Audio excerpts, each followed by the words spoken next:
Now to the latest developments in the conflict in Ukraine as Russia continues to raise questions of a full invasion. The U.S. responding by implementing tough new sanctions on Russia. But this morning, it seems the country's leader, Vladimir Putin, is not backing down. Satellite images show new Russian military deployments, leaving many to fear a full-scale war in Europe. News 6's Mark Lehman is following the latest developments this morning. Mark, the U.S. Secretary of State has canceled a planned meeting with a top Russian official. That was scheduled for tomorrow, but U.S. officials say President Putin and the Kremlin don't appear to be looking to engage in serious diplomatic discussions. This coming as the U.S. is taking action against Russia and warning more could come.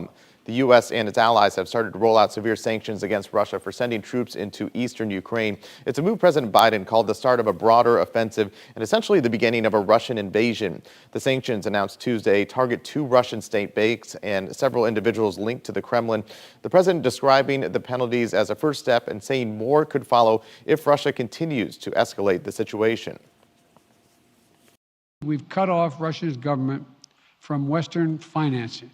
It can no longer raise money from the West. If Russia goes further with this invasion, we stand prepared to go further as with sanctions.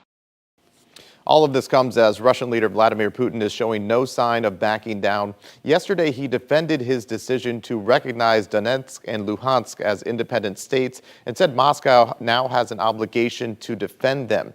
The U.S. Department of Defense, meanwhile, announced U.S. forces and equipment based in Europe will move to further bolster NATO's eastern flank.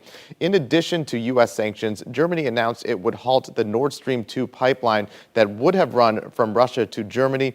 The situation in Ukraine is expected to continue to dominate this conversation as today the United Nations General Assembly is set to meet. Bridget? Thank you, Mark. And remember, you can find the latest developments and updates surrounding the conflict in Ukraine anytime on our website, clickorlando.com. You can also check the free mobile news app. Just search WKMG in your app store.